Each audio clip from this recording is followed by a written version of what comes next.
Chief Mike, thank you for coming with us today and doing this interview with us. So, kind of start things out, when did you start in the fire service? I started back in 1990. 1990? 1990. All right, so what made you want to become a firefighter? Was it a significant event in your life or just a passion to serve the community? It started as a kid, as like most people do.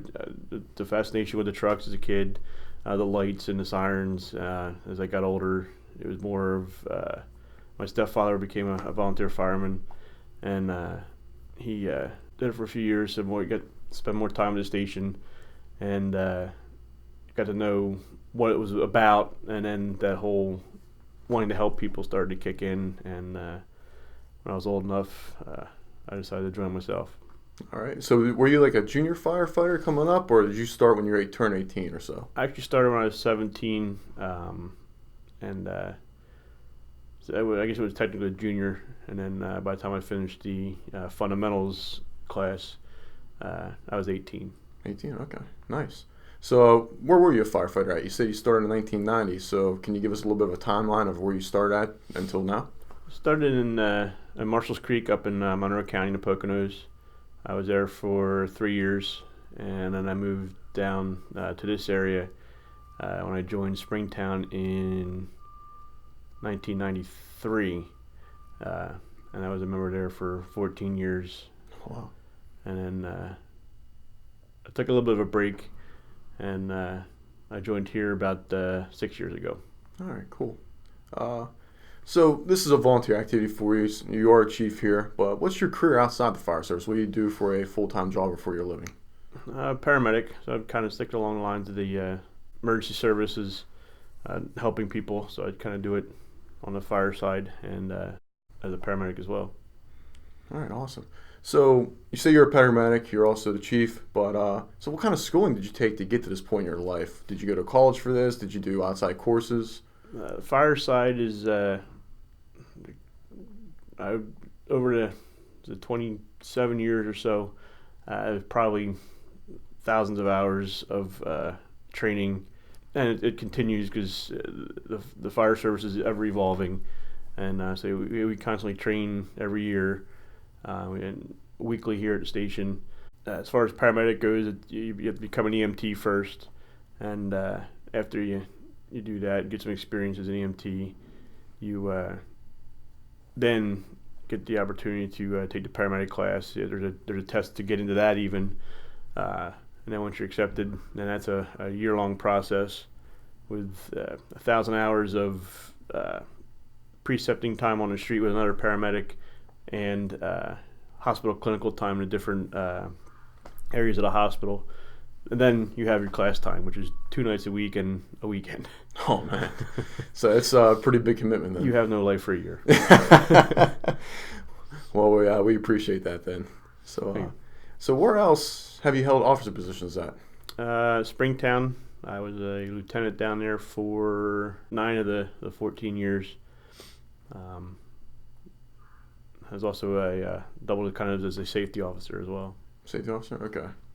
So from Springtown, when you came over to Dewey, did you hold a position before chief at Dewey? Were you a captain? Yep. I was a lieutenant here. I started out as a training officer, and then I became lieutenant, and I moved to the assistant chief. This is the fire chief position, and a year and a half ago, I became the fire chief here. Nice.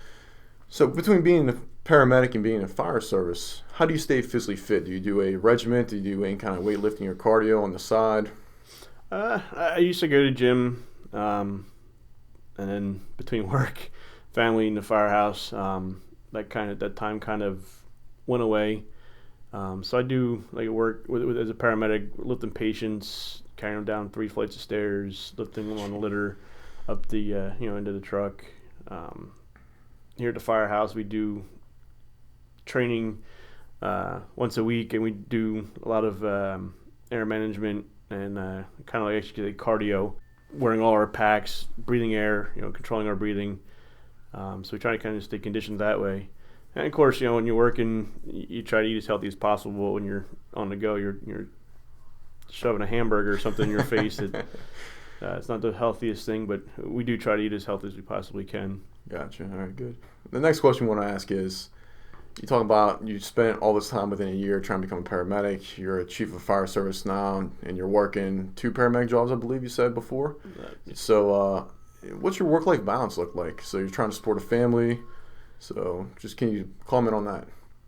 I spend a lot of time at work, and thankfully I had the support of my wife and family to do not only my career, but as the fire chief here in town. Which it takes, as much as I'm away from them, it takes much a toll on them as it does me with everything that I do. They get the missing my kids' sporting events or birthday parties or something, for calls or working. Sometimes you miss out on some family getaways. Yeah. But try to do as much at home while I'm at home with the kids, with my wife, that we possibly can. Unfortunately, got to work to pay the bills, but I mean, it like again, it comes back to her support, and my kids with support from them. All right, good. If there was one thing that you can change about the fire service or improve upon, what would it be?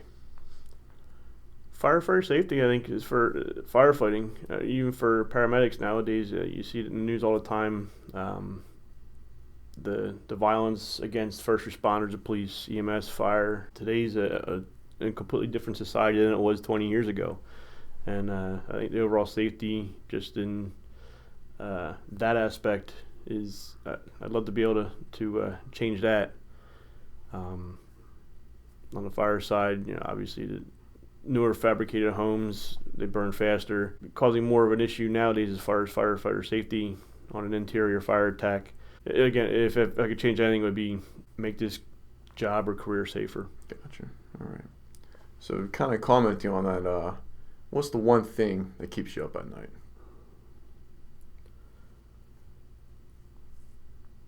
I guess the death sometimes. Especially with the younger generation, younger kids. Unfortunately, it's with being a paramedic, we see it all the time. On the fire department, we see it, as well. But it's something that some people think that you kind of outgrow, and you really don't. Yeah. You just kind of deal with it a lot different than you would, when you initially start in this profession. But it's, again, go back to the last question. What would I think?